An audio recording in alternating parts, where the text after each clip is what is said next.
내 은혜가 내게 족하다. 오늘 우리에게 주신 말씀입니다. 내 은혜가 내게 족하다. 하나님께서 우리에게 주신 크신 은혜가 우리에게 있는 줄을 믿습니다. 자, 여러분, 이제 크신 은혜라고 하는 것은요, 무엇입니까? 우리 미국 테네시주의 벤 후퍼라고 하는 어린 소년이 있었습니다.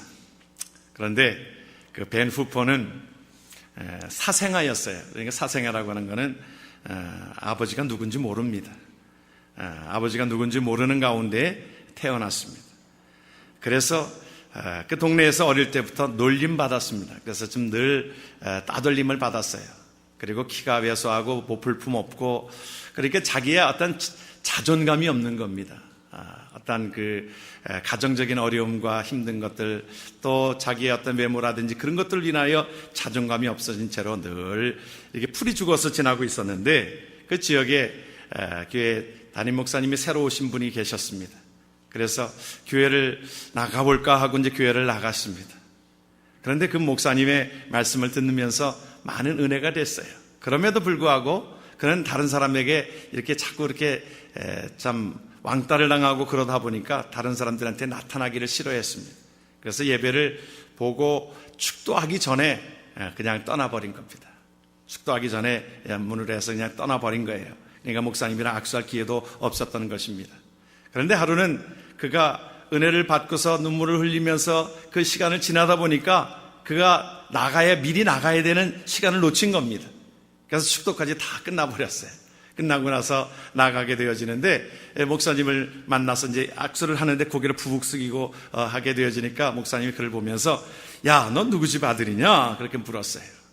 그러니까 주위에 있는 사람들이, 그 아이를 아는 사람들이 분위기가 좀 썰렁해졌습니다. 아버지가 없는데 또 그에게 또 상처가 되겠구나, 그런 생각을 가졌습니다. 그러자 그가 대답을 하지 못하고 있으니까 목사님께서 그렇게 얘기했어요. 그에게, 야, 너 얼굴을 보니까 너 하나님의 아들이 맞구나. 하나님의 아들이야. 그래, 너 하나님의 아들이 담대하게 너 살아라. 그런데 그 뒤에 그가 주지사를 2번씩 하게 되어집니다. 주지사로 취임하는 날 그가 고백을 합니다. 뭐라고 고백하냐면, 내가 그때의 목사님으로부터 받은 나는 하나님의 아들이라고 하는 그 말 속에 나의 자존감과 내가 소외되었던 모든 것들이 다 깨어지는 듯하고, 나에게 있어서는 그 말씀이 나에게 선포되어지는 그 말씀으로 알게 되어지면서 나에게 있어서는 새로운 인생이었노라고. 그래서 살아가는 의미를 가졌노라고. 그래서 내가 이렇게 새 사람이 되어서 이렇게 귀하게 이 주지사까지 올라오게 되었노라고 고백을 하게 되어졌던 것을 기억합니다. 그래요. 하나님께서 저와 여러분들에게 주신 은혜는, 큰 은혜는 바로 이것입니다. 우리가 많은 은혜들이 있어요. 우리가 은혜를 모르고 살아가지만 우리가 크신 여러 가지 모든 것들이 하나님의 은혜 가운데 우리가 살아가지요. 우리에게 자연을 허락하시고 물과 공기를 허락하시고 또 우리에게 먹을 것을 공급하시고 입을 것을 공급하시고 모든 것들을 일용할 양식을 우리에게 주신 그 은혜가 있지만, 그것은 우리가 그것보다도 더 큰 은혜는 무엇이냐 하면 하나님이 주신 크신 은혜의 선물인 줄 믿으시길 바랍니다. 하나님의 백성 되게 되신 것을 믿으시길 바랍니다. 그래서 사도행전에 그렇게 말씀을 하고 있어요. 4장 33절에 그 말씀을 우리에게 주고 있는데, 무리가 큰 은혜를 입었다 그랬어요. 무리가, 사도들이 큰 권능으로 주 예수 부활을 증언하였거든요. 그러니까 무리가 큰 은혜를 받았다. 무슨 은혜예요? 하나님께서 소망으로 주신 물질에 대한 그것보다도 하나님의 나라의 백성 되게 되어졌고, 예수 그리스도로 말미암아 하나님의 나라의 백성된 그 은혜가 그에게 임함으로 인하여 큰 은혜와 권능으로 살아가게 되었던 것을 기억합니다. 저와 여러분들 속에 예수 그리스도의 크신 은혜가, 그 은혜로 말미암아 하나님의 백성된 그 소망이 저와 여러분들 속에 있는 줄을 믿습니다. 그러므로 우리가 이것 기억하면, 하나님 크신 은혜를 기억하면 우리는 날마다 살아가는 것이 기쁨입니다. 소망입니다. 여러분들, 우리 여기에 살아가는 분들, 우리 국제시장 보셨어요? 저도 국제시장 봤습니다. 국제시장 봤는데 여러분들 보세요.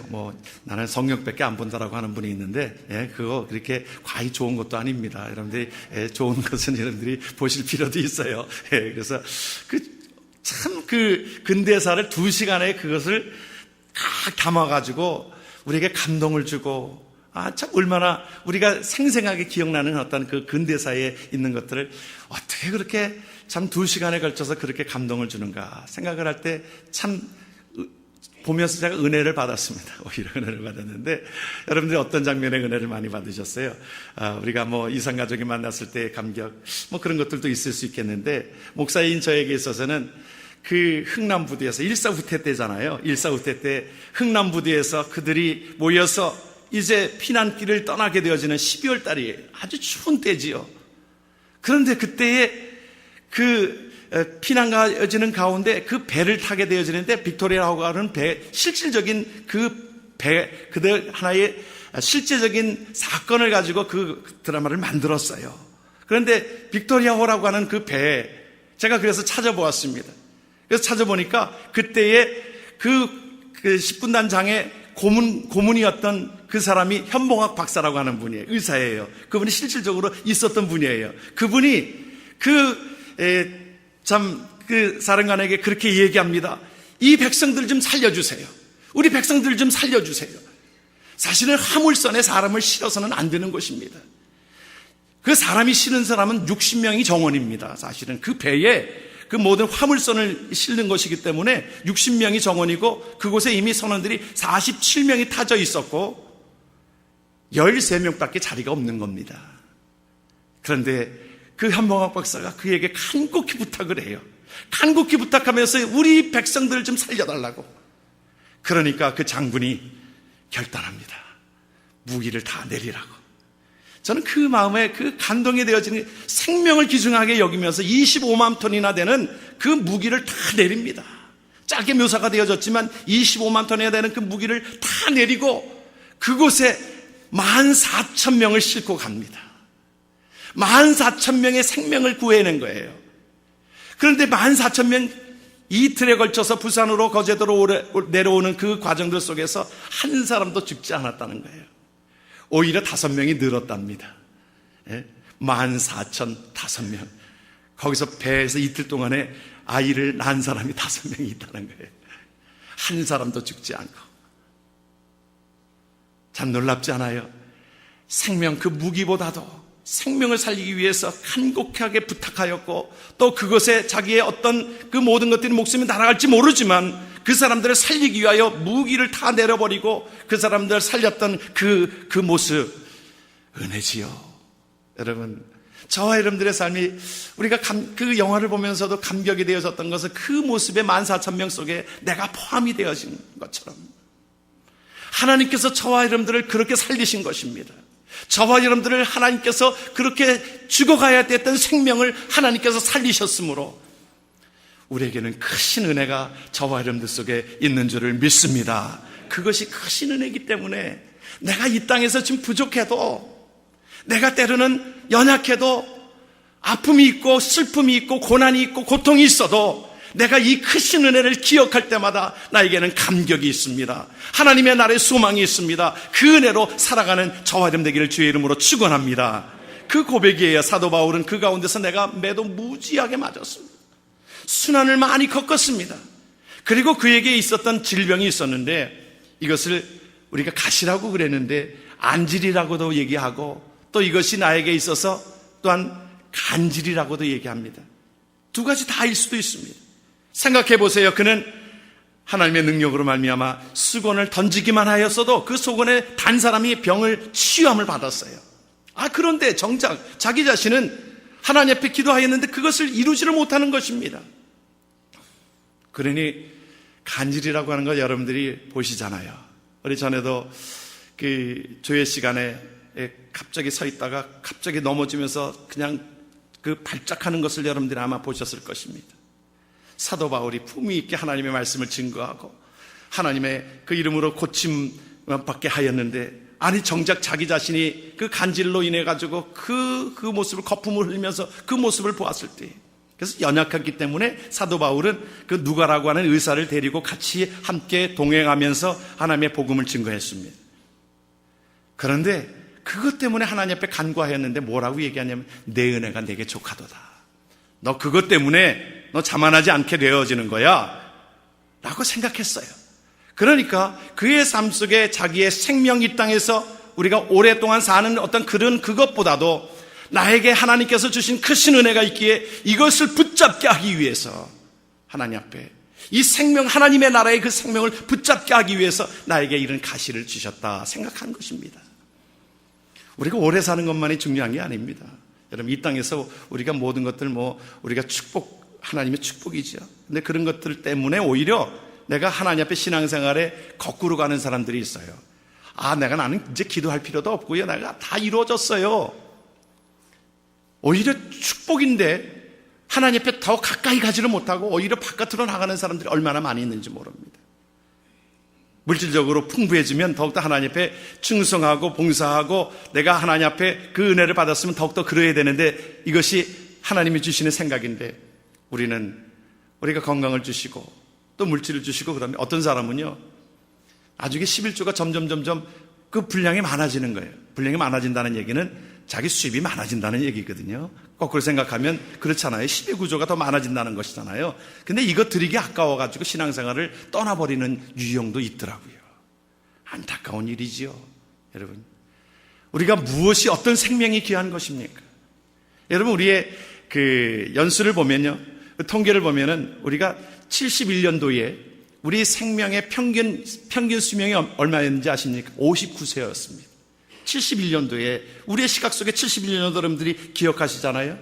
그때만 해도 59세가 모든 한국 사람들의 평균 연령이 59세였어요. 그래서 60세를 잘 못 넘겼습니다. 그래서 한갑잔치를 대단하게 했잖아요. 그렇죠? 근데 지금 여러분들 생명이 얼만큼 연장된지 아세요? 우리 여자들은요 82세고요 남자는 75세래요. 평균 연령이. 남자가 7살을 덜 삽니다. 그 이유가 어디 있을까? 여러 가지 이유들이 있을 텐데 남자와 여자들의 어떤 그 표현하는 방법 때문에 그렇다는 거예요. 이 여자들은요 어떤 드라마를 봐도 슬프면 그냥 눈물을 흘리고요. 또 좋으면 박수를 치고 웃고 그래요. 그런데 이 한국 사람들은, 이 남자들은요 그렇게 훈련받지를 않았어요. 좋아해도 좋아하는 표정을 못했습니다.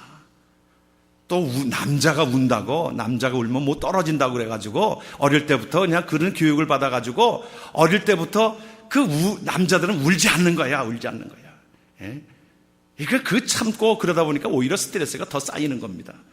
그래서도 이 남자들이 생명이 덜하다는. 그런데 어쨌든 전체적으로 우리의 생명이 한 20년가량이 우리가 늘어났습니다. 우리의 시간의 개념에서. 아니, 옛날 얘기가 아닙니다. 우리의 시간들의 개념에서 여러분들이 태어났을 때보다 우리가 지금 70년도 이후에 태어난 사람들, 그 사람들은 더 누리는 것이지만 우리도 그 전에 태어난 사람들도 우리가 20년, 요새는 그래서 80세 전에 돌아가시면 좀 일찍 돌아가셨다고 그러잖아요. 80을 넘어가면 그래도 생명을 다하였다 그렇게 하지요. 그런데 우리가 생명, 이 땅에서 사는 이 생명, 우리가 10년, 20년을 더 산들, 그것 때문에 우리의 삶이 그것이 달라지는 것이 아니라 우리에게 있어서는 하나님께서 우리에게 주신 생명, 이것을 잃지 않기 위해서 하나님 앞에 그 받은 그 사명 가운데서 사도 바울은 내 생명을 내가 때로는 가시로 인하여 어떤 생각을 가졌냐면 죽기밖에 더 하겠는가. 여러분, 이 땅에서 내가 힘들고 어려운 지경에 있지만 그러나 하나님의 나라가 하는 것이 훨씬 좋은데 하나님 나에게 고치시지 않아도 그것을 인하여 하나님의 나라를 더 사모하고 하나님을 의존하게 하리니 감사합니다. 그 사도 바울의 고백이 저와 여러분들의 고백이 되어지길 주의 이름으로 축원합니다. 그래서 이 가시는 뭐라고 얘기하냐면, 여러분들 다 가시가 있지요. 아픈 부분들이 있지요. 어느 분은 참 내 육신적인 가시 때문에 우리가 육신적으로 다 아픔이 있잖아요. 다 있습니다. 50만 지나가면 이제 다 우리 아픈 부분들 얘기하면요 점점 우리가 아픈 얘기하다 보면 한도 끝도 없잖아요. 어디가 아프고 다 있습니다. 50 넘어가면서 그렇게 되는 것 같아요. 저의 경우를 보니까 50 전에는 좀 그런 것들이 아프다는 소리를 안 했는데 50 넘어가면서 눈도 잘 안 보이기 시작하고요. 또 어느 분이 그래요. 목사님 이제 조금 기다려 보십시오. 기도 안 들립니다. 이제 조금 있으면 기도 안 들린다고 그러는데 그게 모든 사람의 인생인 것 같습니다. 저도 혈압이 높은지를 몰랐는데 혈압이 조금 있다는 거예요. 그래서 이제 혈압약을 또 먹기 시작했어요. 이게 다 이제 몸이 다 하나씩 망가지는 거지요. 다 그런 것입니다. 우리 육신은 그래요. 우리 육신적으로 가시들이 다 있습니다. 완전치 않아요. 여러분, 우리 인간이요, 완전하게 되어지면 하나님 의지하지 않으려고 그럽니다. 그래서 그 가시를 오히려 우리에게 그것은 감사할 요건이다. 우리가 때로는 자녀를 키우면서도 자녀 때문에 얼마나 속 썩습니까? 자녀가 왼수지 왼수야. 예. 축복인데도 불구하고 자녀가 왼수지. 그런 분들 계십니까? 여러분, 우리가 자녀 때문에 고통받는 그 부분들이 있습니다. 교육학자도 자녀들의 교육에 대해서는 자기 자녀는 일반적으로 교육학자들이 일반적으로 교육학을 가르치면서도 그래, 자기 자녀는 감당 못하겠다는 거예요. 다 자녀로 인한 아픔이 있고 고통이 있습니다. 또 어떤 문제들을 만날 때, 경제적인 이유들을 만나고 힘든 것들을 만날 때 우리에게 그 가시가 다가올 때에 우리에게 그것을 허락하신 것은 사도 바울이 그렇게 깨달았어요. 이것은 나를 겸손하게 하기 위한 것이다. 겸손하기 위하여, 겸손하게 하시기를 원해요. 하나님은 겸손하여서 하나님을 의존하도록 우리에게 말씀하고 있습니다. 오늘 말씀을 보니까 그랬어요. 여러 계시를 받은 것이 지극히 크므로 너무 자만하지 않게 하시려고 내 육체에 가시고 사탄의 사자를 주셨으니 이는 나를 쳐서 너무 자만하지 않게 하려 하심이라. 여러분, 자만하지 않기 위해서 반복하면서 되는 말씀 보면 내가 자만하여져서 오히려 하나님 앞에 자만해져 가지고 오히려 교만해져서 망하게 되는 그런 것보다는 하나님께서 우리에게 겸손함을 허락하여 주심으로 하나님을 의존하도록 하나님이 우리에게 요구해 주시는 줄을 믿습니다. 우리가 너무 잘 되는 것도 좋은 것이 아니에요. 신명기에 보면 그랬어요. 8장에 12절로 14절까지 그 걱정하는 부분들이 내가 먹어서 배부르고 아름다운 집을 짓고 거주하게 되며 또 내 소와 양이 번성하며 내 은금이 증식되며 내 소유가 다 풍부하게 될 때에 내 마음이 교만하여 내 하나님 여호와를 잊어버릴까 염려하노라. 이것이 하나님의 마음이에요. 우리가 다 모든 것들이 다 완벽하게 채워짐으로 인해서 하나님을 잊어버릴까, 가장 큰 것을 잃어버리는 것입니다.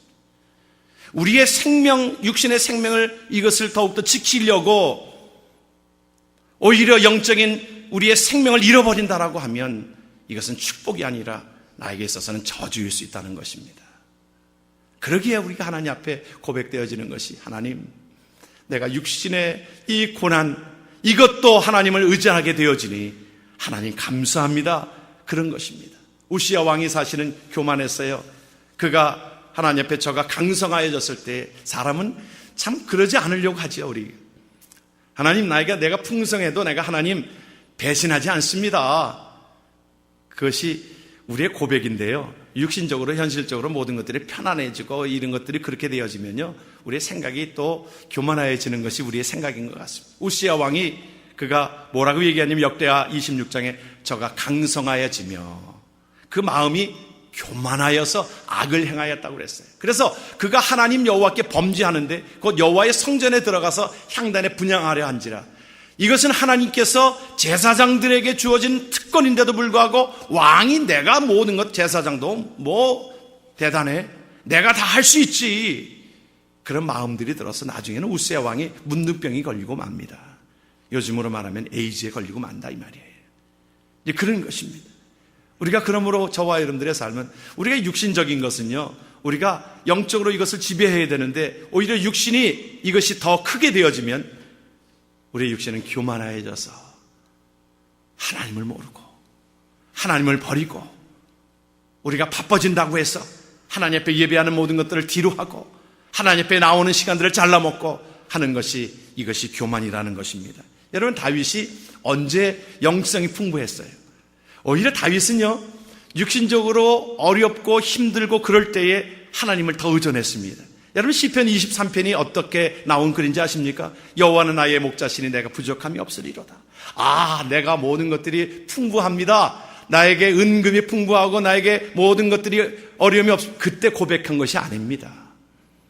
그는 압살롬에게 자기 아들에게 쫓겨나서 왕자에서 쫓겨나가지고 왕권을 빼앗기고 한 그 지경에 그 가운데 여호와는 나의 목자시니 내가 부족함이 없으리로다. 사망의 음침한 골짜기로 다닐지라도 내 앞에 사망이 올지 몰라요. 언제 내가 죽임을 당할지 몰라요. 사망의 음침한 골짜기로 다닐지라도 해를 두려워하지 않을 것은 뭐예요? 주께서 나와 함께 하심이라. 그것을 체험한 것입니다. 어려움 중에 고난 가운데서 사울이 자기를 죽이려고 합니다. 죽이려고 하는 그 가운데서 하나님께서 건지시고 계셨으므로 여호와는 나의 반석이시여 나의 요새시여 나의 참 하나님이신 것을 기억하면서 하나님 앞에 영성이 풍부해졌으므로 그의 삶에 오히려 기쁨이 있었습니다. 그런데 그가 언제 범죄했습니까? 이제 왕궁에 들어가서 이제 여유가 있어졌어요. 자기가 전쟁에 나가지 않아도 돼요. 이제 부하 직원들만 다 보내서 전쟁에 승승장구하게 되어지니까 이제 왕은 느지막히 일어나가지고 느지막히 일어나서, 여러분 느지막히 일어나시는 분들 있지요. 예? 느지막히 우리가 새벽을 깨워야 되는데 느지막히 일어나가지고 딴 생각하게 된 겁니다. 그러다 보니까 그곳에 그 말씀 속에 여호와께 묻자와 가로대가 없어요. 기도하는 시간 다 잘라먹은 겁니다.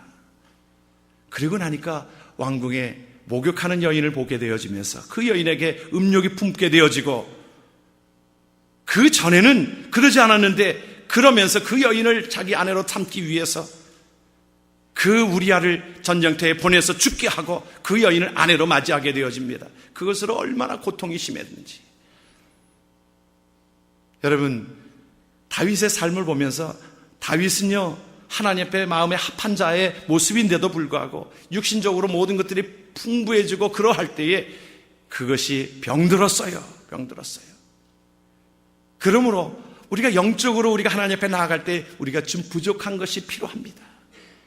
내가 하나님 앞에 이것 때문에 내가 평생 기도해야 되고 하나님 앞에 나아갔던 것, 이것이 바로 우리에게는 필요하다라고 우리에게 말씀해 주고 있는 겁니다. 그래서 잠언 30장은 우리에게 그렇게 기도하게 합니다. 같이 말씀을 한번 봅니다. 나를 가난하게도 마옵시고 부하게도 마옵시고 오직 필요한 양식으로 나를 먹이시옵소서. 혹 내가 배불러서 하나님을 모른다, 여호와가 누구냐 할까 하오며 혹 내가 가난하여 도둑질하고 내 하나님의 이름을 욕되게 할까 두려워함이니이다. 여러분, 이런 고백이 저와 여러분들의 고백이 되어지기를 주의 이름으로 축원합니다. 그러면서 하나님 앞에 더 많은 욕심을 부릴 것이 아니라 내가 신실하게 하나님을 의존하고 나아가기를 원합니다. 오늘 우리에게 고린도후서 12장은 우리에게 그렇게 말씀하고 있는 거죠. 내 은혜가 내게 족한 거야. 내 은혜가. 이는 내 능력이 약한 데서 온전하여 짐이라 하신지라. 그러므로 도리어 크게 기뻐함으로 나의 여러 약한 것들에 대하여 자랑하리니 이는 그리스도의 능력이 내게 머물게 하려 함이라. 여러분, 내 힘 가지고 살아갈 때는 연약하여져서 쓰러지기 쉽지만, 그러나 내가 연약한 것 때문에 뭐라고 그랬어요? 사도 바울은 그것 때문에 하나님 앞에 간구하였습니다. 간구하였을 때 하나님께서 내 은혜가 내게 족한 거야, 기도하게 하고 하나님의 능력을 의존하고 나아가는 것, 하나님이 원하게 하시는 것입니다. 여러분, 우리가 부족할 때 우리가 하는 것이 뭡니까? 기도하게 하십니다. 여러분, 기도할 수 없는 어떤 여러 조건들이 되어지면 이게 복이 아닙니다. 여러분 하나님 앞에 기도하는 시간들을 갖지 못하는 것이, 이것이 얼마나 우리 자신이 교만한가를 우리가 보여주는 겁니다. 그는 간절하게 기도했어요. 이것이 내게서 떠나가기 위하여 3번씩이나 간구하였습니다. 하나님 앞에 간구하였을 때에, 하나님의 간절함이 있을 때에 하나님께서 그곳에 함께하여 주심으로 내가 약한 것이 오히려 내가 하나님 앞에 하나님의 능력을 의존하고 나아갈 때에 하나님께서 나에게 무엇을 주신다고? 강함을 주시노라. 그것이 하나님의 능력이 되게 되는 줄을 믿습니다. 여러분 이 종이가, 여러분 이것은 약해서 볼펜 하나에도 뚫어집니다. 그렇죠? 그런데 이것에 굳건한 것이 받치고 있으면 아무리 찔러도 뚫어지지 않습니다. 내 힘 의지하고 나아갈 때는 조그만 것에도 상처받고요. 내가 힘들어지고 어렵습니다. 그런데 사도 바울이 그 고백을 하고 있는 거예요. 내가 하나님 앞에 이것을 약한 것을 오히려 내가 내놓고 자랑합니다. 나는 할 수 없지만 하나님 나를 강하게 역사하여 주시옵소서, 하나님께서 함께하여 주시옵소서. 그럴 때에 나는 약하지만 강한 힘을 얻기에, 하나님을 의존하기에 나에게 있어서는 강한 힘이 되어집니다. 그러한 힘을 의존하기를 주의 이름으로 축원합니다. 여러분, 간절함이 묻어있을 때 여러분, 야곱이 그가 평생을 형에게 쫓겨다니는 그 삶을 삽니다. 20년 동안 자기 피신해가지고 어디에 갔어요? 그 외삼촌 집에 가가지고 정말 어려운 시간들을 지나면서도 그가 형 에서의 마음은, 그 야곱을 죽이려는 마음이, 그 분노가 20년 동안 가득 차고 있었습니다. 나중에는 야곱이 집으로 돌아오는데 너무 힘든 거예요. 누가 자기를 죽이려고 하는 그것이 너무 힘든 것 아닙니까? 그런데 압복강가에서 그는 무릎을 꿇고 하나님 앞에 결단하기를 위하여 기도합니다. 필사적으로 기도합니다. 나를 천사와 씨름하던 것처럼 하나님 앞에 그 모든 것들을 하나님, 내가 필사적으로 기도합니다. 그 가운데 이름이 이제 이스라엘이라고 하는 이름이 바뀌어지게 되어지고요. 여러분 보십시오. 20년 동안 그 강팍했던 그 마음이 하나님이 마음을 녹여주시게 되어지니까 형 에서의 마음이 녹아지게 되잖아요.